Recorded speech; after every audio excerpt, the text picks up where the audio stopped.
નમસ્કાર મિત્રો, અભ્યાસી ચેનલમાં તમારું હાર્દિક સ્વાગત છે। મિત્રો, આજે આપણે સાંભળવાના છીએ એક બહુ જ રસપ્રદ અને શીખ આપતી વાર્તા, લપલપિયો કાચબો। તો ચાલો મિત્રો શરૂ કરીએ આજની સરસ મજાની વાર્તા। એક વખતની વાત છે, એક સુંદર જંગલમાં એક મોટું અને શાંત તળાવ હતું। તે તળાવમાં એક કાચબો રહેતો હતો। તેનું નામ હતું લપલપિયો કાચબો।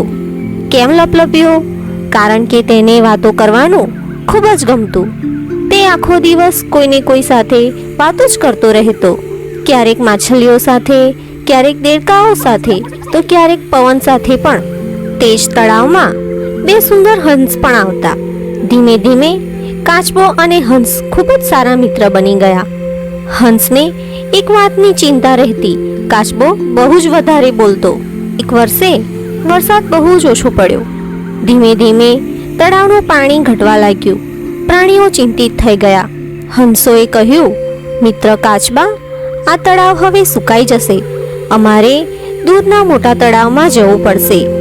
આ સાંભળીને કાચબો ગભરાઈ ગયો। તે બોલ્યો, મિત્રો, મને છોડીને ના જશો। હું ઉડી શકતો નથી, હું શું કરું? હંસોએ થોડું વિચાર્યું, પછી એક હંસ બોલ્યો, અમારી પાસે એક ઉપાય છે। તેઓ એક મજબૂત લાકડી લાવ્યા। હંસ બોલ્યો, તું આ લાકડીને મોઢાથી મજબૂત પકડી રાખજે। અમે બંને છેડે પકડીને તેને ઉડાવી લઈ જઈશું। કાચબો ખુશ થઈ ગયો, પણ હંસે ગંભીર અવાજમાં કહ્યું, એક ખૂબ જ મહત્વની શરત છે।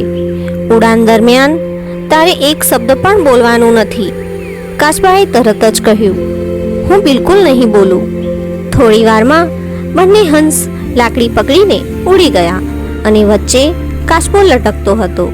તેઓ આકાશમાં ઊંચે ઊંચે ઉડવા લાગ્યા। નીચે ગામના લોકો આ અજબ દ્રશ્ય જોઈને બોલવા લાગ્યા, અરે જુઓ જુઓ, કાચબો ઉડી રહ્યો છે, કેટલો મજેદાર દ્રશ્ય। કાચબો અંદરથી ખીજાઈ ગયો।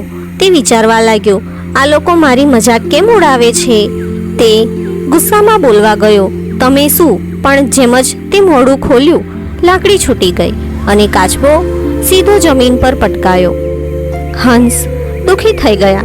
તેઓ બોલ્યા, કાશ અમારા મિત્રએ વાત ઓછી કરી હોત। અને મિત્રો, આ રીતે કાચબાને પોતાની વધારે બોલવાની આદતનો ભારે ભોગ ચૂકવવો પડ્યો। આ વાર્તા આપણને શીખવે છે કે જ્યાં જરૂર હોય ત્યાં જ બોલવું। વધુ બોલવું ઘણી વખત નુકસાન કરાવે છે।